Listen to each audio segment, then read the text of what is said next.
Fala pessoal, estamos aqui mais uma vez. Eu, Paulo Betatti, Yasmin, Ana, Eduardo, Júlia, Sarinha, Laís Godoy, Júlia Caetano, Lana Pula, Guilherme Moraes e Gabriel Calorino. Estamos aqui mais uma vez no nosso grupo de leitura bíblica e hoje a gente vai estar concluindo o livro de Timóteo, que são 4 capítulos. Brevemente, o que a gente já viu, tá? Fiz umas anotações aqui. O papelzinho da introdução, tá? O autor dessa carta é Paulo, e Paulo está escrevendo de Roma para o seu discípulo Timóteo, que está em Éfeso, tá? A gente sabe que Timóteo andou muito com Paulo nas suas viagens missionárias, conhecido de Paulo, e que Paulo foi preso 2 vezes, né? Assim, contando seriamente as prisões, né? Não as perseguições. Paulo foi preso a primeira vez, que está registrado lá em Atos 28, que ele escreveu a maioria das suas cartas, né? Naquela prisão domiciliar. Depois ele foi solto e, teoricamente, ele teria feito uma 4ª viagem missionária, que talvez seria para a Espanha, que a gente viu, né? E depois dessa viagem aí, sim, a perseguição intensificou e ele é preso perpetuamente, sem regalias, sem poder ter muito luxo e ele vai morrer, né? Ele foi preso perpetuamente e ele está escrevendo essa segunda carta para Timóteo. Ele já escreveu uma e agora está escrevendo a segunda, né? Essa carta ela tem um tom meio de despedida, assim, porque Paulo tá vendo que a morte dele tá chegando, ele já tá um pouco mais velho, e ele já tá pensando no como vai ser depois que ele não estiver mais aqui, né? A ideia de deixar um legado ainda maior do que ele já deixou, mas deixar uma carta registrando esses últimos dias, tá? Então, essa seria a introdução. O que a gente viu no capítulo 1?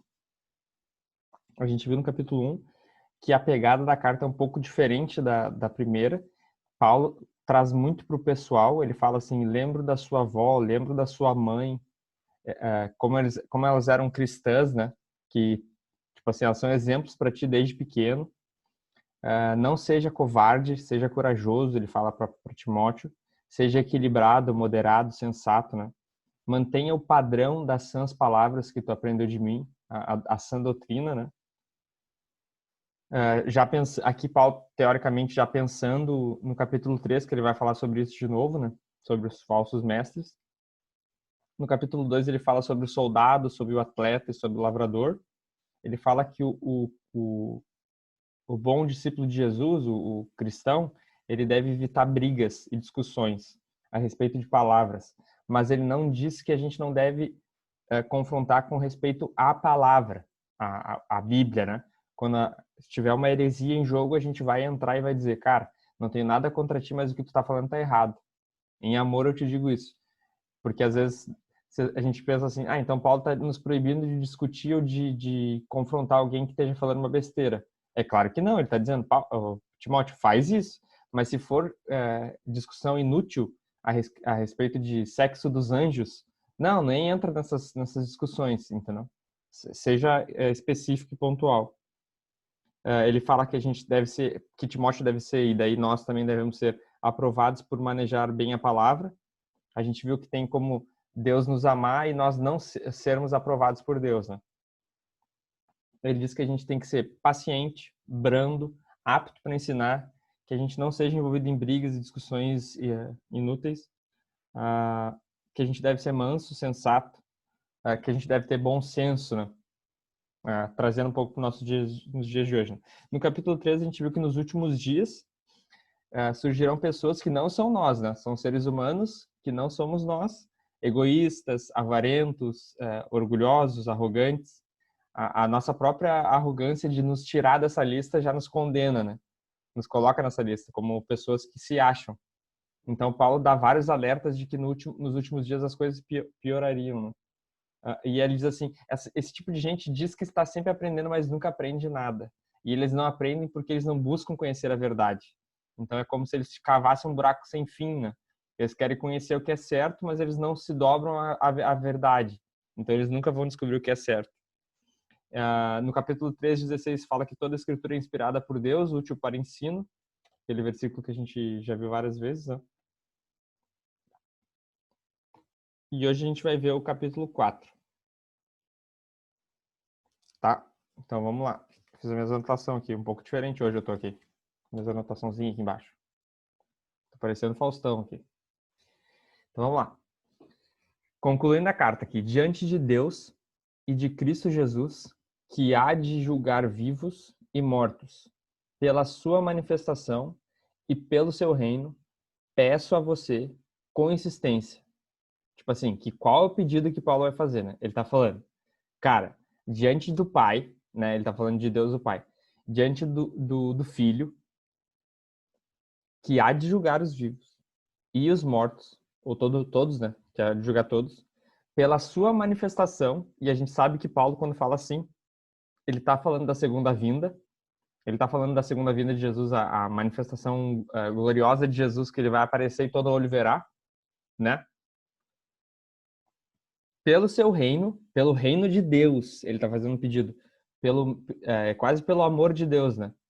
Peço a você com insistência, tipo assim, eu vou te pedir de novo, vou te pedir de novo, que você pregue a palavra, que você insista, que você seja oportuno ou não.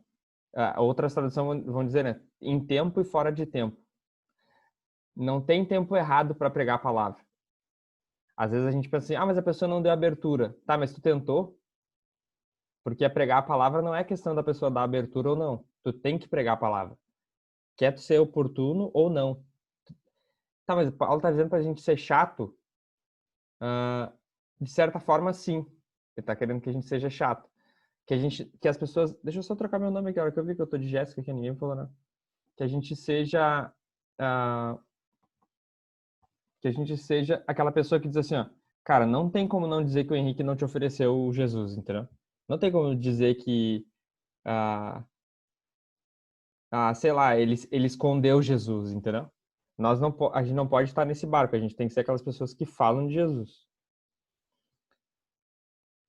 Aí, só, o que seria pregar a palavra? Ele está falando do evangelho, falar da salvação de Jesus, porque ele está num capítulo anterior ele falou que toda a escritura é inspirada por Deus. Se toda a escritura é inspirada por Deus, toda a escritura faz parte da palavra de Deus. Então ele está dizendo, fala do que está na palavra de Deus, pregue a palavra, tudo que está ali. Porque se tudo que está ali aponta para Jesus, então numa hora ou outra tu vai ter que falar, cara, Jesus morreu por ti para salvar teus pecados. Crê em Jesus, tu vai ser salvo. Seja em Gênesis, seja em Esther, seja em Salmos, seja nos profetas, seja no Novo Testamento, nos Evangelhos, tu vai falar que Jesus é o Senhor e que Jesus salva, né?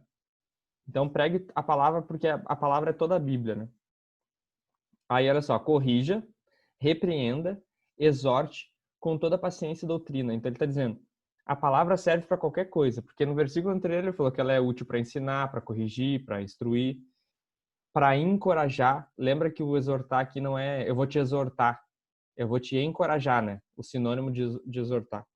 Com paciência e doutrina. Deixa eu ver aqui minha anotação. Tá. Avançando.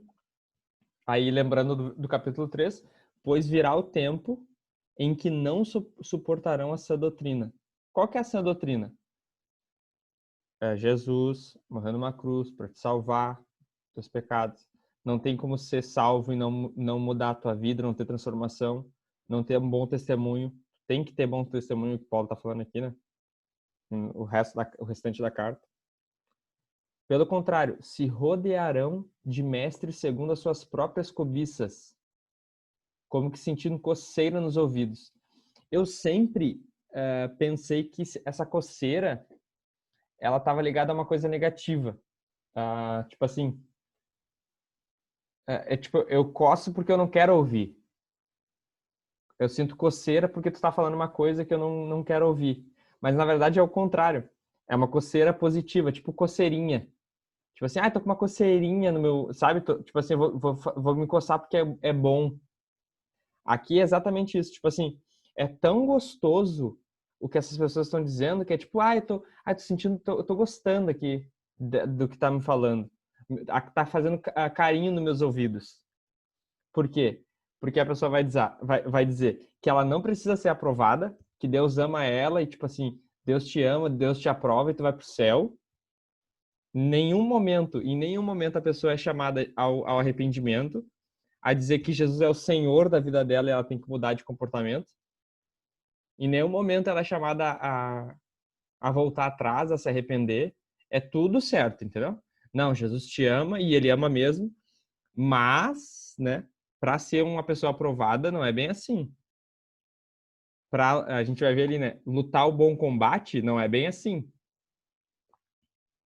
As pessoas confundem o amor de Deus por nós com a justiça de Deus no sentido de ou tu crê em Jesus, cara, ou tu não vai pro céu. Ou tu crê em Jesus, ou tu tá injusto diante de Deus. Essa é essa doutrina que as pessoas não querem mais ouvir.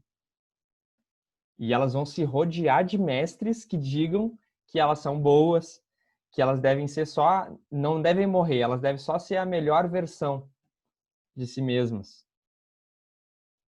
E Jesus está nos chamando para morrer, para tipo assim, abrir mão da nossa vida. Esse é o chamado de Jesus. Vinde a mim, vós que estáis cansados e sobrecarregados. Eu vou aliviar, mas vocês vão ter que tomar a cruz de vocês e me seguir, que seria morrer, né? O carregar a tua própria cruz, a cruz de que tu vai morrer, entendeu? A tua carne vai morrer. Eles se recusarão a dar ouvidos à verdade, entregando-se às fábulas. Ou seja, qualquer historinha, qualquer coisa, é isso que eu quero. Qualquer coisa de qualquer tipo, entendeu? Qualquer conto é melhor do que ouvir a verdade, né? Mas você, aí ele bota uma divisão, né? Esse é um lado. Mas você, Timóteo, seja sóbrio em todas as coisas. Suporte as aflições. Faça o trabalho de um evangelista. Cumpra plenamente o seu ministério. Eu acho interessante que para nós, para mim também, é muito separada a questão de evangelizar e discipular.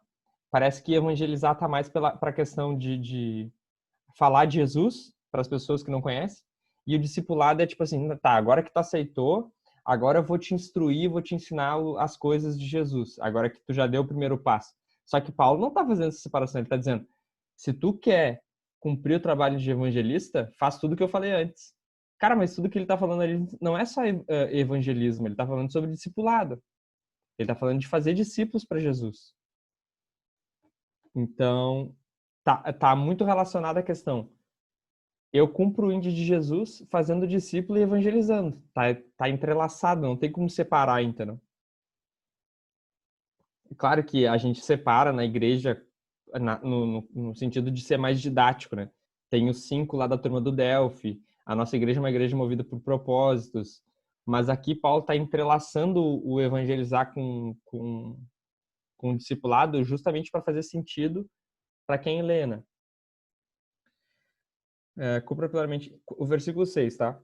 Quanto a mim, já estou sendo oferecido por libação, e o tempo da minha partida chegou. Então, o 6 ele já está dizendo assim, ó, aquela palavra de libação, ela está muito ligada à questão de ser derramado, como se fosse um sacrifício, uma oferta, e ele vai ser derramado em oferta. E é interessante que ele fala ele não fala assim, eu estou me oferecendo. Ele não fala assim, né? É tipo que nem Jesus, né? Jesus fala que ninguém tira a minha vida, eu que dou. Eu dou a minha vida, porque ele tinha poder sobre a vida dele, né? Aqui Paulo já diz que ele está sendo oferecido. Então, a gente sabe que por causa da perseguição do evangelho e porque ele acreditava que Deus estava agindo em todas as coisas na vida dele, que se Deus quisesse, ele tirava Paulo dali, levava ele arrebatado, fazia o que... Porque ele já viu várias coisas dos milagres de Deus, Paulo. Então ele está dizendo que ele está sendo oferecido. Não significa que Jesus me abandonou aqui nessa prisão. É que eu estou sendo oferecido, chegou a minha hora, entendeu? A minha hora chegou. E eu entendo que a minha hora chegou. Eu estou de boas aqui. Porque o próximo versículo é: combati o bom combate, completei a carreira e guardei a fé. Então, essa questão do combate, eu não sei se está mais para o soldado, se está mais para o atleta, tipo de fight, assim, de uma luta, uma competição. Mas o que Paulo está querendo fazer é uma analogia com qualquer pessoa que faça uma competição, seja por guerra ou atleta, né, ou por causa das Olimpíadas. Ele está dizendo que ele lutou o bom combate. Qual é o bom combate? Preguei a palavra. Guardei a fé. Ele está dizendo, Timóteo, eu estou dando um exemplo de que eu combati o bom combate. Eu completei a minha carreira, por causa que a gente vê muitas pessoas começarem, até andarem um pouco, mas desistirem, né? A gente é chamado para começar, criar raízes, permanecer e ser completo no final, né? Terminar bem. Aquele que começou a boa obra em mim vai terminar. Então, ele está dizendo que ele guardou a fé dele e ele completou a carreira dele, né? Aí ele fala no verso 8: Desde agora está guardada a coroa da justiça, que o Senhor reto juiz me dará naquele dia. O dia em caixa alta, o D ali, né? E não somente a mim, mas também a todos que amam a sua vinda. Então ele está dizendo que nós, os cristãos, vamos receber uma coroa, um troféu, tipo assim, nós vamos receber uma coroa de vencedor, porque nós somos vencedor nele, em Cristo Jesus. Se Cristo venceu o mundo, nós venceremos com ele, ou nele, tá? Então essa coroa que a gente vai receber é nesse sentido. E eu acho interessante, porque a gente começa a falar da graça de Deus, de que Deus age em nós, e é muito passivo de tipo assim, cara, Deus me salvou, Deus agiu na minha vida, Deus me convenceu, Deus começou a boa obra em mim, Deus está fazendo uma obra em mim, a graça me alcança, mas Paulo está dizendo que ele combateu um bom combate, ele guardou a fé, ele completou a carreira, ele fez tudo o que ele fez, e no final ele diz, mas não eu, a graça que agiu em mim. O que eu não vejo muitas vezes em mim é o sentido de não, Deus vai fazer. Sim, Deus vai fazer por meio de ti. Entendeu? Não tem essa questão da responsabilidade de tipo assim, ó, se Deus vai fazer, vai ser por meio de mim. Eu quero ser essa pessoa. A gente é muito, não, Deus vai agir. Não, Deus, isso aí Deus resolve. Isso aí Deus vai fazer uma coisa. Tá, mas e se ele quiser usar a tua vida para fazer? E se for tua pessoa que ele quer usar? Ele vai usar outra pessoa, entendeu? Porque ele vai fazer. Mas ele tá dizendo, Paulo está dizendo que o que me foi confiado eu fiz. O que eu fui chamado a fazer eu fiz. Que era pregar aos gentios, né? A gente vai ver ali na frente. O que ele foi chamado a fazer foi pregar aos gentios, e ele fez. Tanto que a gente está aqui. Os discípulos de Jesus não tinham entendido que o evangelho era para nós. Eles estavam fechadinhos lá nos judeus. Quando Paulo vem, ele abre as portas, entendeu? E depois Pedro entende, depois os outros entendem. Mas, tipo, Paulo cumpriu o papel dele. E será que a gente está fazendo a nossa parte do que Deus tem para nós específico? Não que a gente vai ser Paulo e vai evangelizar a Ásia inteira sozinho, mas que o que está entregue nas nossas mãos, então. O 9. Empenhem-se por vir até aqui, o mais depressa possível. Então ele tinha esperança de falar com Timóteo ainda antes de morrer, né? Porque Demas, olha que triste essa parte, porque Demas, tendo amado o presente século, me abandonou e se foi para Tessalônica. Então ele está dizendo, não é todo mundo que pega até o fim. Demas não foi até o fim. Crescente, outra pessoa, né? Foi para a Galácia. Tito foi para a Dalmácia. Somente Lucas está comigo. Então ele está falando. Eu não sei ali se o Crescente ou o Tito, a gente vai ver que ele vai fazer uma carta pastoral ali na próxima, né? Talvez ele não tá falando negativamente, ele tá dizendo, cara, os caras foram para outro lugar, talvez até falar do amor de Deus. Ele critica Demas. Demas é bem claro, porque ele fala que amou o mundo, né? O presente século é a questão sexo, poder da carne, dos olhos e orgulho, né? Soberba da vida. Então, esse cara amou mais as coisas do mundo, ele se conformou ao mundo. Trazendo para o nosso versículo-chave lá dos inconformados, ele amou mais o mundo do que a Deus. Aí ele fala do Crescente, ele fala do Tito, ele fala que o Lucas é o único que está com ele. E esse Lucas é o que escreveu o Evangelho de Lucas, o médico, o grego, que escreveu o livro de Atos também. Daí a próxima frase, encontre Marcos. e traga-o junto com você, pois me é útil para o ministério. A gente sabe que esse Marcos é o João Marcos, o cara que escreveu o segundo evangelho. O Marcos que, segundo a tradição, diz que Pedro narrou o evangelho de Marcos. Pedro falava e Marcos escrevia. E esse João Marcos foi o cara que causou a divisão entre Paulo e Barnabé. Quando Paulo e Barnabé brigaram, foi por causa dele, o João Marcos. Porque ele tinha dado para trás numa e Barnabé queria dar uma chance para ele porque era primo dele. E Paulo disse, não, eu não quero. E foi tão grande a desavença que Paulo e Barnabé se separaram. E agora Paulo está dizendo assim, ó, não, agora o Marcos está tá sendo útil. Agora eu quero que o Marcos fique perto de mim. Tipo assim, eu reconheço que Marcos agora é de palavra e confiável. Ele é útil para o ministério. Que legal, né? Tipo, pá, eu causei a separação entre Barnabé e Paulo. Ah, agora Paulo minha visita. Que legal isso. Tanto da mudança de Marcos quanto da mudança de Paulo.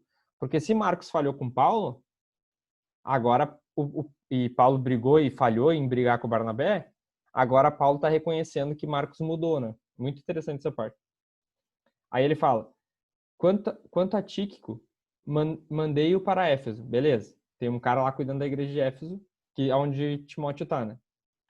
Quando você vier, isso que dá assim, ó, de chorar, entendeu? Quando você vier, traga a capa que deixei em Troade, na casa de Carpo. Tipo assim, frio, meu. Entendeu? Passando frio. Que tristeza. Um cara, depois de Jesus, talvez seja o maior cara que pisou na Terra, não tinha uma capa. E eu tô com um cobertor nada a ver aqui agora. Só pra ficar aqui sentado aqui na cadeira. O cara não tinha uma capa pra ficar. Uma capa. Um casaco. Ah. Aí a próxima frase, traga também os livros. Tipo, tu tá preso, perpétuo e vai morrer. Me traz uma capa e uns livros. Até tem um comentário ali dizendo que o final das cartas normalmente é coisas aleatórias, assim. Tipo, coisas pessoais, coisas que é, tipo assim, finalização de carta, entendeu? Escrevi o que eu tinha que escrever, agora eu tô finalizando. É interessante que o que é importante para Paulo? Se vestir e ler, né? Se vestir e ler. Tipo, mas Paulo, tu já sabe tudo, tu já escreveu todas as doutrinas, tu escreveu Romanos, tá ligado? Escreveu Romanos, o que tu quer ler? Não, eu quero morrer sendo o mais aprovado possível.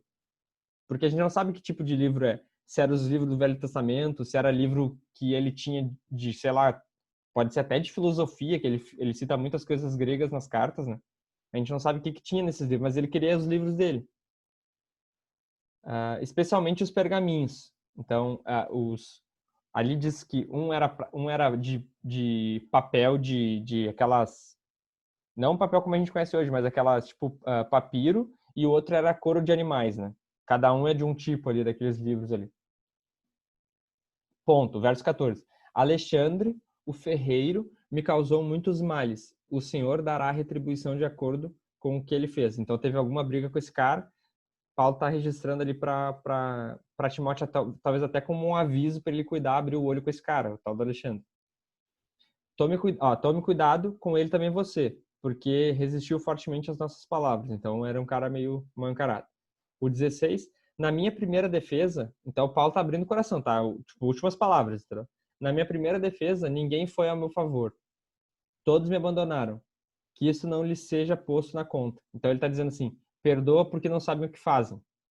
Esse versículo, né? Fui colocado diante de um juiz e ninguém me defendeu. Então, imagina ninguém ter coragem para defender Paulo.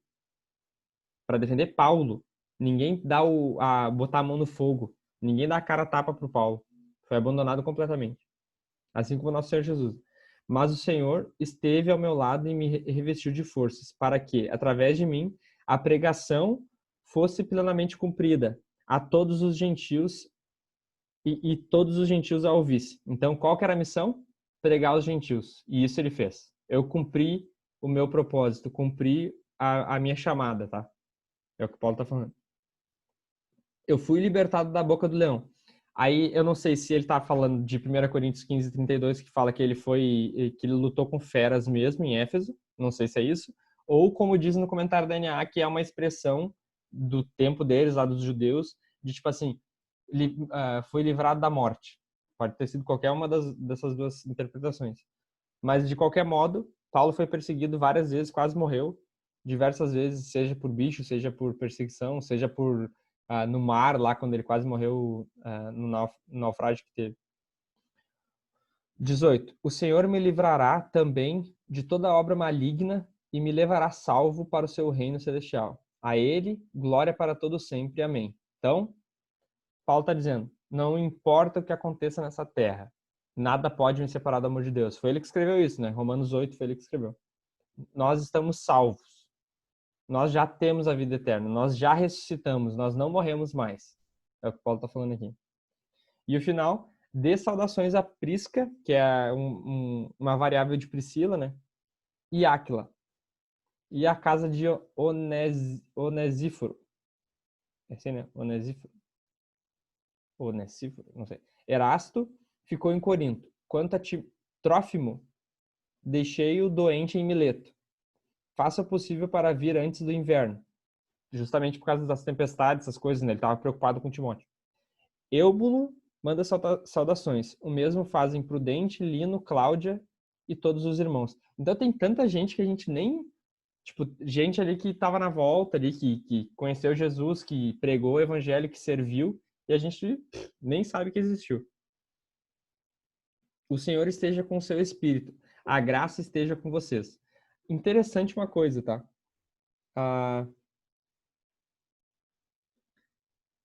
Todo mundo sabe, acredito, né? Todo mundo sabe, assim, talvez não saiba exatamente onde está escrito, mas todo mundo sabe que Paulo tinha dom de cura. Paulo curava as pessoas. Os panos de Paulo curavam as pessoas. Os panos de Paulo expulsavam demônios. As pessoas pegavam as roupas dele e usavam para expulsar demônio. Imagina, tipo assim, que nem diz os pentecostal, né? Que o manto da glória do Paulo, tipo assim, o poder, né? Aí o que ele fala ali? Deixei o doente em Mileto, o Trófimo. Ô Paulo, como assim, cara? Como assim deixou doente? Entendeu? Tu não é o cara que cura, o cara que faz e acontece? Ele é o cara que cura, que faz e acontece. Tá, e por que o cara ficou doente? Nos traz uma revelação de que o dom de cura, de que as curas, de que os milagres, elas não são como a gente pensa. Tipo assim, ó, se o dom de cura fosse como a gente pensa, a gente orava e acabava o Covid. Entendeu? Só que o dom de cura não é assim. Ele não é tipo assim, eu vou dar um poder para Sara de curar e ela vai sair curando todo mundo. Não é assim que funciona. É assim, ó. A Sara tem dom de cura, tá? Só que quando ela for orar por uma pessoa, pode ser que Deus use ela para curar aquela pessoa. Tá, mas não é um dom que Deus dá e tipo assim, fica com a pessoa? Sim, mas pode ser que ele use ou não. Entendeu? Então a gente sempre tem que orar com fé. Porque senão seria muito, não precisaria de fé, entendeu? Eu estico a mão, tá funcionando. Eu boto a mão sobre a cabeça da pessoa, tá funcionando. Mas o dom de cura não é dessa forma, entendeu? Então Paulo tinha dom de cura, a gente lê os relatos, mas aqui ele faz questão de dizer, talvez ele até tenha orado por esse cara, e esse cara não foi curado. Por que não foi curado? Não temos aqui nenhum secretário de Deus que possa dar um documento assinado por Deus do porquê que o cara não foi aí curado, mas aqui está dizendo que ele não foi. Então a gente fica em silêncio. O que a gente tem que aprender é que dom de cura não é como a gente pensa, tipo Hadouken. Eu sempre dou Hadouken, entendeu? O Hadouken tá em mim, é só eu esticar a mão e ele funciona. Não é assim. É sempre na humildade, é sempre dizendo, Deus, se o Senhor quiser, se o Senhor assim desejar, e a gente ora para essa pessoa para ser curada. É sempre nessa humildade, orando para que Deus tenha poder, não, para que Deus queira curar aquela pessoa naquele momento. Que é como fala lá em Tiago, tem alguém doente? Chame os presbíteros e orem. E a oração com fé vai curar o enfermo. Então, a gente precisa exercer fé, inclusive com pessoas que já curaram gente com pano, entendeu? Vai acabar aqui em menos de um minuto. Então, o Senhor esteja com o seu espírito. A graça esteja com vocês. Talvez aqui ele está falando da paz de espírito, do amor de Deus, o sossego que tem, né? Quando a gente está alinhado com Deus, né? Em espírito e em verdade. Vou parar de gravar aqui.